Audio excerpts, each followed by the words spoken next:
It's Kevin. And Chloe. And Zach with his addiction. With monsters. Because we're going to need them as we open up all of this nonsense. Actually, there's more coming in. This is just the first distributor for Spider-Man. Allocations are incredibly low for this set. So bear with me as I try to spread this around as much as possible and get to all the packages. So I'm gonna need your thoughts and prayers as we navigate this absolutely chaotic market. So I'm looking at a lot of pre-orders are coming in. It seems like now not just Magic, but even like Pokemon and Lorcana have changed system into these incredibly long, or I guess not long, but early pre-order window of when you have to get in numbers. So things like Star Wars Unlimited and Lorcana were just announced for their more recent sets, and they want numbers now. And it's just right in the midst of trying to get, we have what? Flesh and Blood coming out, we have Spider-Man coming out, we have a, speaking of Lorcana, I finally did get back some messages from Ravensburger, and they indeed did have supply issues with their first set and some really wonky allocations, and they apologized for how some stores got everything and other stores got nothing, and they're working on their new system, yada, yada, yada. So if you'd order Fabled should have multiple restock waves that apparently are soon, whatever that means. But anyway, with Lorcana, now I already have to get like wishing well numbers in. So you can see I am frazzled.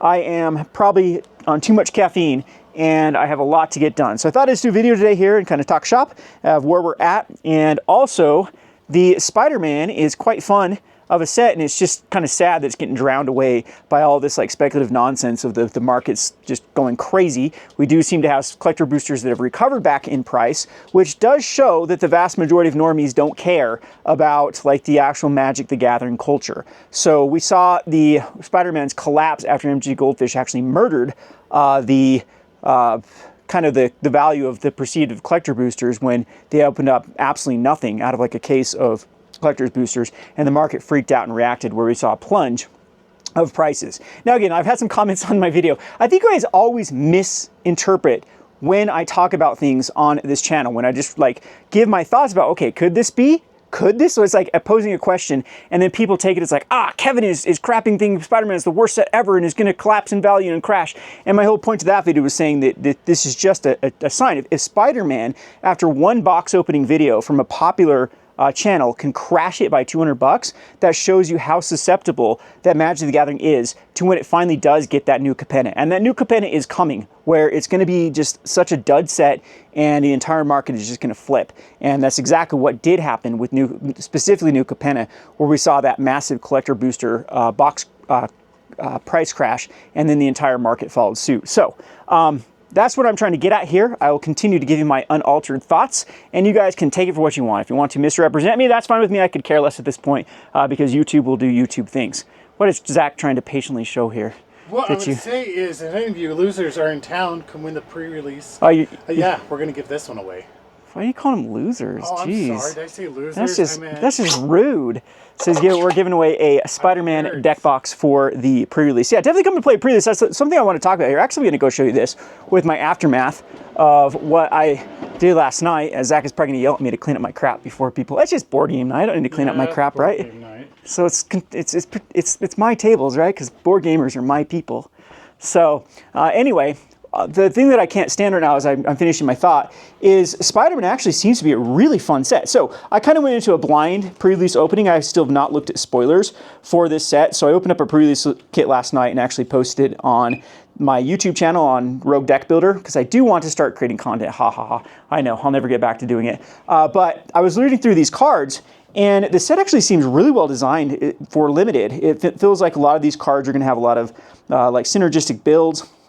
And the board states are going to be interesting, which is a lot different from like some of the more recent sets. I thought that Final Fantasy was quite balmy. I thought that Dragon's Darkir was just kind of wonky with the color combinations and whatnot. So I think this is going to be one of the first sets in a while. Edge of Eternity is also incredibly weird. I enjoyed aspects of Limited, but definitely like the pre-release felt like, you were just like praying for cards that actually work together, and oftentimes they didn't, so you had some very lackluster. But this one seems really good. I'm liking the way that they've actually, what are you trying to show here? What did you get? Did you get, this no. is all like, you didn't get any? No. I was going to say, I thought Spider-Man was terrible. Rigged. So I got 2 borderlands. No, I don't think I got anything. I know that prices are just through the roof though. Like even cards like this are like $10. Yeah. Like they had like every rare was $10. This is Fantasy is. Well, the problem is too, like TCG Player changed their tone of like who can sell, so only like authorized stores can like even post, so you'll definitely see some crashing in prices with it. But what I like to reiterate is like I am actually a fan of Universes Beyond at this point. I know this is like,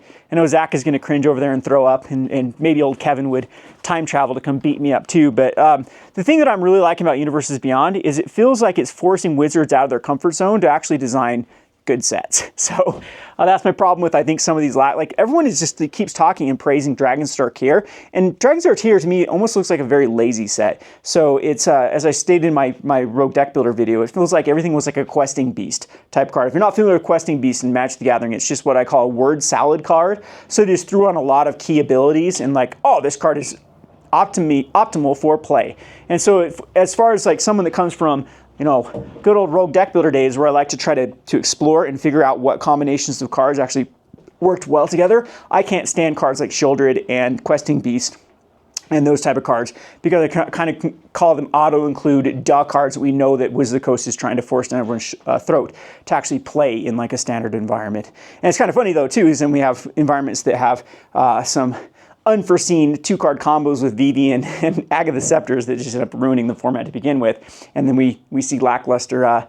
Would Questing Beast even be playable right now in Standard? That's the whole kind of thing. Anyway, I'm getting off tangent here of what I usually talk about in this video, but what I want to reiterate is like I'm kind of disappointed, as I stated in my video, the cultural shift of where, you know, Spider-Man has now just turned into more of a collectible. Like so many people are picking up, like they're picking up the Topps Chrome, you know, just regular trading cards, whereas I think the actual beauty of this particular set and future Universes Beyond sets is it has pushed Wizards of the Coast out of that comfort zone and kind of forced them to design really cool interactive cards for that experience. Now, it might be proven wrong. Maybe Spider-Man's the worst thing ever. We'll have to wait and see when the dust settles how I feel about it. But I know I've kind of given up of really being a Magic purist, and like now I've kind of embraced Universes Beyond. And, you know, I could really care less about the IP. I really am still reiterating that I love I just love games. The whole point of why I started this store was to play games, to interact, to enjoy. I've always stated that I think that like online games used to be a big Dota player and StarCraft player, and I think those are almost like a negative on my life. I'm not gonna like, you know, blame them for like missed opportunities with friends or whatnot, but I spent a lot of time when I was younger on like online games, and when I really think what I got out of them was just, I don't know, it just, you didn't get like a social experience, you didn't get a sense of like Magic the Gathering and other board game nights. Those are my people. When we come in and play, my buddies will come in and play board games. Like I really look forward to Tuesday nights because it's like more, I really could care less if the games suck. Like if we end up playing a dud game, and there is a particular couple individuals that definitely bring dud games that I particularly don't enjoy. But I always enjoy board game night because it's just about the experience of like, you know, interacting with people, having a sense of like, you know, a broship, a place where we play together and enjoy each other's companies. And, you know, I'd say like that kind of type of group is they go to conventions. I haven't really gone to a lot of conventions with them because I've been busy. And it's hard for me to, you know, justify getting a week and off to like go play board games rather than do something else. However, it's like that's the whole beauty of board games. That's the whole beauty of gaming is the actual experience. And it's kind of sad. It's incredibly sad that we've shifted away from that so much, and especially like screw Final Fantasy. Like I'm glad it was such a great thing, quote unquote, for the game, but it's just, and I would even blame Final Fantasy. It's all Pokemon. Like the whole Pokemon craze just started this entire shift in the culture that it's all about slabbing and grading cards rather than actually playing the damn game. So as you can tell, I'm kind of frustrated with it all. I honestly hope it doesn't bleed into the board game scene too. I don't know how they'd make things like ultra collectible though in that, so I think it's still pretty safe with that. But yeah, I'm hoping TCGs can kind of get back to the heart of, you know, why they were created to begin with. And I always like to make the comparison that like Topps makes the Marvel Chrome cards right now that have been successful. Final Fantasy does a trading not a trading card game. They just do a collectible card that has no elements of actually playing the game, and it's been semi-successful under that brand. And it's just I don't think there's a lot of room for both of where going forward of what the market can actually handle. It's going to be a lot of consolidation within 2026. I think of what not only games, but what products actually are going to be able to last the test of time. And the vast majority of this cardboard that everyone is collecting right now, I'm not saying Magic the Gathering because I still think that Pokemon and Magic are quite safe to actually quote unquote invest in. I hate saying that. I know I had an entire channel called The Rogue Market was basically about investing or managing your collection. But when mainstream people have just got into like trading cards and collectibles just for that, it's a bubble, and there will be some consolidations, and there will only be a few products that I think they'll actually will last the test of time. The vast majority, if you look back at history, of things that were branded as collectability have not been collectible for, and even things that have quote unquote been the tried, tested, and true for years are now starting to see cracks. We're talking about like fine art. We're talking about like wine. Like a lot of those prices have either stagnated or fallen substantially from their highs of when they were like ultra collectible or like the tried, tested, and true alternative investments. So again, I have no problem with people that have kind of got into that space, as far as I want people to be realistic about that it is just cardboard. It is created by companies that can always just print more, and it is only valuable for what people assign the value to it. There is no sort of intrinsic value to these things other than that's why I like utility in trading cards, because there still is this consumption group that is actually purchasing the cards to play with. And I think that is like light years beyond something like Funko Pops or trading or cards that don't have a card game associated to them. So just collectible cards in general. So anyway, that is my 2 cents. We have another thing that's going strong here. It is One Piece. I had Zach make me this Doflamingo deck box because that's my main for Dofi. So maybe you will or not see me dress up as Dofi for Halloween. We'll have to wait and see if I can actually get in shape enough for that a day. But anyway, that's kind of what we're going on here. I'm not sure if I'm going to show any Pokemon or just wanted to get back in the rhythm of just kind of showcasing the show us that, Zach. Is that the Final Fantasy? No. Oh, that's Edge of Eternus? No, yeah. I need to go get. I didn't think we were getting 2 today. We got the Spider-Man. You want to see how cool the Spider-Man one is? You got Spider-Man hung up? Yeah. Where we put our new ones. Oh yeah, right there. There's Spider-Man. That one's okay. It's just not flashy enough. Yeah. And then I know this is late. The Chocobo. Yeah, I don't know why we got this. We got a ton of Final Fantasies before though. We have a whole hallway full of trying to rearrange everything to make it look better. Yeah. So. And organized. Oh, I need to paint the walls and fix it. Yeah, I still got the Final Fantasies down here, so they're pretty cool. Yeah, there's all 5. Yeah. We still got room for a lot. These have been up to fill out here. I know 10. They have been, like 10 years of those. Yeah, we have Oath the Gatewatch. Was that our first pre-release here? Was Oath? Yeah. Yeah, that was Oath. Yeah. Yep. And then we got this stuff. We've been around forever. Yeah, we got Lorcana. You got rid of the coolest one, the only one that's worthwhile putting up. Then I'll Stitch one. The other one. Let's put it right here. There's like room for it. Daughter liked Stitch. Whoa, as I trip over myself. Almost die there. Anyway, yeah, so still going strong here. Again, I hope more people will actually start little stores like this and, try to contribute back to the ecosystem that is basically the entire point to this. That's kind of been my, I try not to make like wars. The only person I want to war with is this loser here.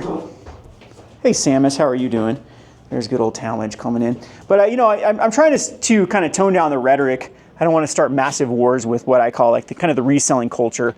But I do believe that there is a big difference from someone like me that does run a subscription service and also does pony up and make a local game store, and other people that just want access to distribution and don't want to put in the effort to actually create a space where people do play. And you'd be surprised, we actually do have quite a few clientele that come in here and a lot of tourists too. So as far as games are concerned, like Warhammer, board games, Magic the Gathering, all that stuff, it's being represented here in a place that would not be represented unless it took someone like me to figure out a way that it can actually be viable and still be able to pay overhead and run a community and be able to pay ourselves and have these games represented in like a rural area. And this area eventually will grow to the point where it can support what I consider like a brick and mortar that was just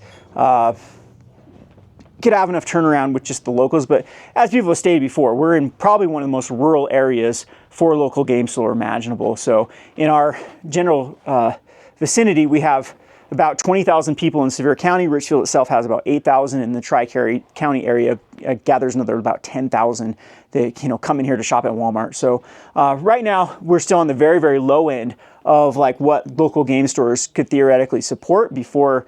I mean, right now in a hot market, you probably don't have enough money going around that. But it's kind of a catch-22. If it was a store that was trying to start right now in like this area, they wouldn't be able to get any product. And so I'm glad we're in the position we're in. We still have a lot of things to learn, things to grow, and definitely I love having everyone here with the journey to see our day. Well, I want to say daily videos, but our sporadically daily videos where I'm a consistent and not consistent. I'm consistently inconsistent, and love having you around to watch these guys grow up. And you are the OG, Chloe. We got a good old Brucey here, and yeah. Anyway, maybe tomorrow we'll look at more Spider-Man. The Spider-Man, if you have ordered this, it's going to go out kind of. We're not going to kill ourselves to get it out. Technically, this is stuff that should be shipped towards the release date of this product. So give us some patience and time. We'll get this all out in an organized order. And what is that? Another Final Fantasy came in? I forgot. So we have 7 Final Fantasy. Man, yeah, they really Wizards? want. We're banking on the. Yeah, they said there's a ton. Yeah, that's the Chocobo came in later, so maybe we'll get some cool ones for Spider-Man that'll come in after the fact. But again, I'm liking this product. I hope that people also can kind of embrace it too. With Magic the Gathering is still the best game. I know, like, I want to be kind of loyal to the purists of people that want more Dragonstar Cure sets. I do as well. I'm really looking forward to Lorwyn. Hopefully they do it properly and it can be something that we can all enjoy and have some nostalgic magic with. But as it stands, I think we're in good shape as far as TCGs are concerned. There's always like sometimes a little bit hyperbolic on this channel of my concerns about the distribution end of things, the going through Amazon type stuff that I don't think is healthy in the long term. But all in all, like this market is pretty stable at this point, despite, like I said, that transition from the culture moving on from more of the trading card aspect to the collectible aspect of it, which I do hope that we can somehow get back to more of the kind of the fire that created it all. Anyway, I'm definitely rambling here. It's time for me to get moving. Thanks for watching.